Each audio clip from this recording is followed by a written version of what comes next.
নমস্কার, আমি কল্পনা মণ্ডল রান্নার রেসিপিতে সবাইকে স্বাগতম জানিয়ে আজকে খুব সুন্দর একটা নতুন রেসিপি নিয়ে তোমাদের সাথে হাজির হয়ে গেলাম। তাল দিয়ে সপ্তপুরি পিঠা বানাবো আজকে।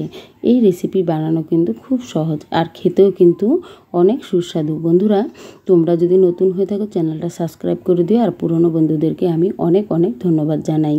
আজকে বানাবো সেই সপ্তপুরি পিঠা। এই পিঠা বানানোর জন্য প্রথমে লাগবে আমাকে তালটাকে খুব ভালো করে ধুয়ে নিব।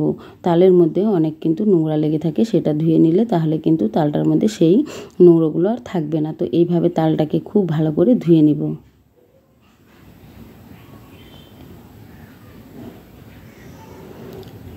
এবার তালের বটাটা এটা আমি হাত দিয়ে বেশ ভালো করে খুলিয়ে নেব। এটা ফেলে দিব। এবার তালের যে শরীরে যে খোসাটা হয় সেটা কিন্তু এভাবে ছুলে নিতে হবে। তালটা কিন্তু খুব সুন্দর পাকা ছিল, এর জন্য এইভাবে বেশ ভালো করে খোসাটা ছাড়িয়ে নিব। এই সপ্তপুরি পিঠা কে বানিয়ে খেয়েছো অবশ্যই আমাকে কমেন্ট করে জানিও। কমেন্ট করলে কিন্তু বন্ধুরা ভিডিও বানানোর উৎসাহটা অনেকটাই বেড়ে যায় আর ভিডিও বানাতেও কিন্তু খুব উৎসাহ হয়। তো এইভাবে দেখো আমি তালটাকে ছুলে নিচ্ছি আর তোমরা কিন্তু কমেন্ট করতে ভুলবে না। আর যদি নতুন হয়ে থাকো চ্যানেলটা সাবস্ক্রাইব করে দিবে। পুরনো হলে পুরনো বন্ধুদেরকে যারা আমার ভিডিও সব সময় দেখো তাদেরকে আমি অনেক ধন্যবাদ জানাই সব সময় আমার ভিডিওগুলো দেখার জন্য। নতুন বন্ধুরা বেল আইকনে প্রেস করে রাখো, তাহলে সবার আগে নোটিফিকেশন পৌঁছে যাবে তোমার কাছে।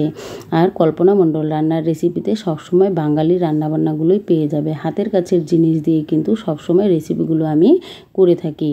তালের বটার মধ্যে দেখো একটা শক্ত আবরণ ছিল, সেটা কিন্তু এভাবে ফেলে দিলে খুব সহজেই কিন্তু এটা ভাগ হয়ে যাবে। এটা আমরা তালের আঁঠি বলে থাকি। তো এই তালের আঁঠিগুলোকে এক একটা আলাদা করে জল দিয়ে মেখে নিতে হবে, তাহলে কিন্তু রসটা খুব সহজে বের করা যাবে। তো এইভাবে একটা থালের মধ্যে আমি নিয়ে নিলাম। যে কোনো বাসনে নিয়ে কিন্তু এইভাবে অল্প করে জল দিয়ে তালের রসটাকে খুব নরম করে নিতে হবে, তাহলে কিন্তু খুব তাড়াতাড়ি রসটা বের হয়ে যাবে। তো বন্ধুরা, তোমরা যারা তালের রস বের করে খাও তারা তো জানোই, আর যারা এখনও করে খাওনি তারা কিন্তু এভাবে করে নিতে পারবে খুব সহজেই। আর খুব সহজ পদ্ধতিতে ঘরের মধ্যে যে বাসনগুলো আছে, অনেক সময় ছিদ্র যে থালা গামলাগুলো হয় সেটা দিয়েও কিন্তু তোমরা এই তালের রস বের করে নিতে পারবে। আমি একটা গামলার মধ্যে কিন্তু এই রসটা বের করে নিব। এরকম দেখো ছিদ্র করা গামলাটা, এই গামলাটার মধ্যে দিয়েই আমি রসটা বের করব। তোমরাও কিন্তু চাইলে এইভাবে বের করে নিতে পারবে। তালের রস অনেকভাবেই বের করা যায়। তো এইভাবে কিন্তু একটা খুব সহজ পদ্ধতি, তোমরা কিন্তু খুব সহজেই এইভাবে বের করে নিতে পারবে। দেখো একটু কষ্ট হলেও তাও কিন্তু তাল কিন্তু খেতে বেশ ভালোই লাগে। তো এইভাবে সবগুলো রস আমি বের করে নিলাম। তালের রস বের করা হয়ে গিয়েছে। এবার তালের এই পিঠা বানানোর জন্য লাগবে আমাকে নারকেলটাকে এভাবে আমি খোসাটা ছাড়িয়ে বেশ সুন্দর করে পরিষ্কার করে নিয়েছি। এবার ধুয়ে নিলাম, বেশ ভালো করে ধুয়ে এবার নারকেলটা ফাটিয়ে নিব। তো এইভাবে সব দিকে ঘুরিয়ে অল্প করে যদি দা দিয়ে বাড়ি মারতে থাকো তাহলে কিন্তু খুব সুন্দর গোলভাবে ফাটবে। তো এইভাবে দেখো আমি তোমাদেরকে দেখিয়ে দিলাম কিভাবে আমি নারকেলটা ফাটিয়ে নিলাম। এইভাবে কিন্তু অনেকেই ফাটিয়ে নিতে পারবে। সব দিকে গোল হয়ে কিন্তু নারকেলটা ফেটেছে। এবার জলটা বের করে তোমাদেরকে দেখিয়ে দিচ্ছি কত সুন্দর। নারকেলটাও কিন্তু খুব সুন্দর বেরিয়েছে, যদিও নারকেলটা ছোট কিন্তু পুরটা কিন্তু অনেকটাই মোটা। তো দেখো নারকেলটা ফাটানো হয়ে গেল। এবার এটাকে কুড়াতে হবে। তো এইভাবে নারকেলটাকে কুড়িয়ে নিচ্ছি।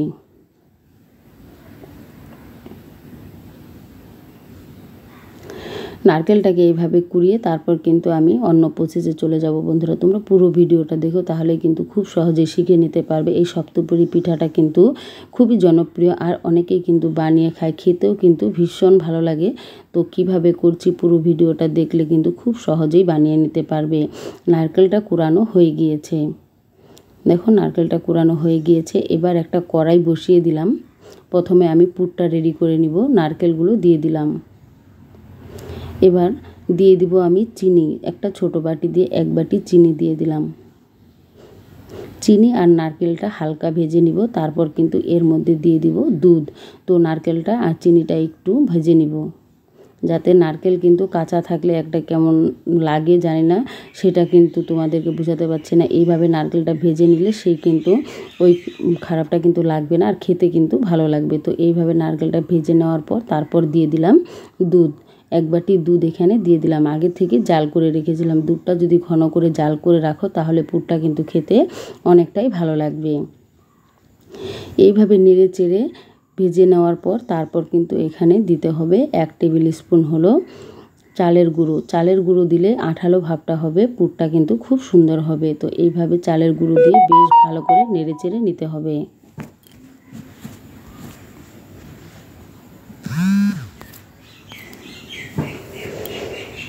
পুরটা কিন্তু অনেকটাই শুকিয়ে গেছে, আর কিছুক্ষণ ভালো করে নেড়ে চেড়ে তারপর কিন্তু আমি পুরটা নামিয়ে নিব। তো দেখতেই পাচ্ছ সুন্দর করে লাল করে ভেজে নিয়েছি।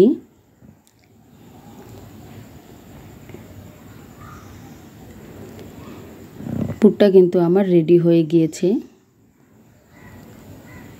এবার পুরটাকে নামিয়ে নেব।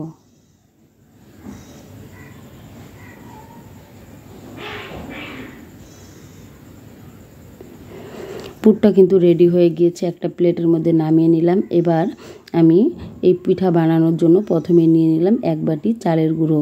এটা আমি আজকে চালের গুঁড়ো দিয়ে বানাবো। মাঝখানটা ফাঁকা করে নিয়েছি বন্ধুরা, তাহলে কিন্তু আমি তালের রসটা এখানে দিয়ে দিব। তালের রস দিয়েই এই ডোটা তৈরি করব। তো আমরা যেভাবে রুটি বানিয়ে থাকি ঠিক সেইভাবেই কিন্তু এটা করে নিতে হবে। সামান্য অল্প চিনি দিয়ে দিলাম যাতে খেতে ভালো লাগে। তো এইভাবে দিয়ে তারপর কিন্তু আটা যেভাবে মাখি সেইভাবেই মেখে নেব।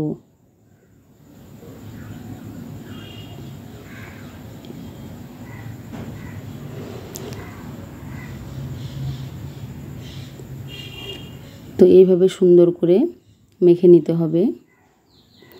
একবারে অনেকগুলো তাল দিবে না, তাহলে কিন্তু বুঝতে পারবে না। আমি অল্প দিয়ে তারপর কিন্তু মেখে নিলাম। আমার একবারে দেওয়াতেই হয়ে গেছে। তোমরা এরকম অল্প অল্প করে দিয়ে যদি পরিমাণটা বাড়িয়ে দাও তাহলে সেই হিসেবেই তোমরা দিয়ে কিন্তু তৈরি করে নেবে। আর এটা আমি খুব ভালো করে মেখে নিচ্ছি, তাহলে কিন্তু পিঠেগুলো কিন্তু খুব ভালো হবে। তো এইভাবে দেখো মাখা হয়ে গিয়েছে।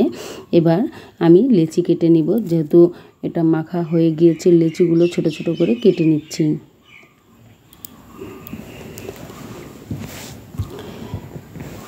এরকম সাইজের ছোট ছোট করে লেচি কেটে নিতে হবে।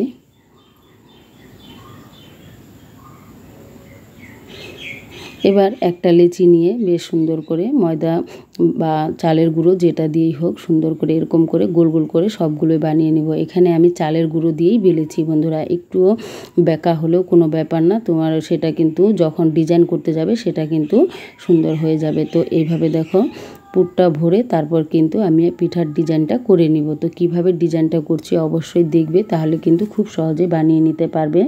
এটা চালের গুঁড়ো দেখে বন্ধুরা আমি ডিজাইনটা অত মিহি করতে পারিনি। তো যদি ময়দা দিয়ে বা আটা দিয়ে যেটা দিয়ে ওগুলো দিয়ে বেশ সুন্দর হয়, চালের গুঁড়াটা দিয়ে আমার কাছে অত ভালো হলো না।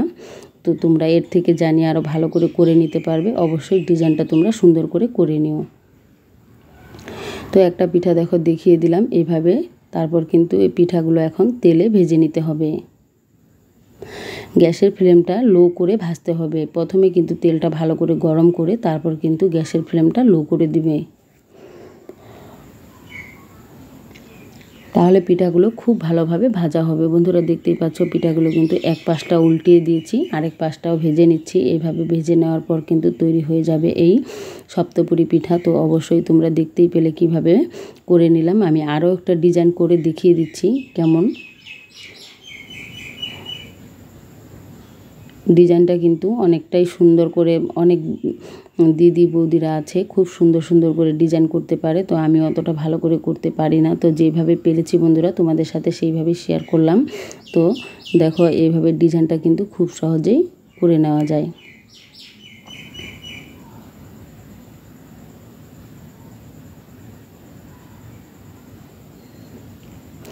আমি আরও একটা পিঠা তোমাদেরকে দেখিয়ে দিলাম, তাহলে অবশ্যই তোমরা যারা পারো না তারা কিন্তু এইভাবেও বানিয়ে নিতে পারবে। তো এইভাবে দেখো সবগুলো পিঠাই কিন্তু আমার করা হয়ে গিয়েছে। এবার ভেজে নিলেই কিন্তু তৈরি হয়ে যাবে। তো সবগুলো পিঠাই আমি ভেজে নিলাম একটা প্লেটের মধ্যে। দেখো সবগুলো নামিয়ে নিয়েছি। কেমন হয়েছে বন্ধুরা অবশ্যই কমেন্ট করে জানিও। আর এতক্ষণ দেখার জন্য বন্ধুরা তোমাদের সবাইকে অনেক অনেক অনেক ধন্যবাদ জানাই।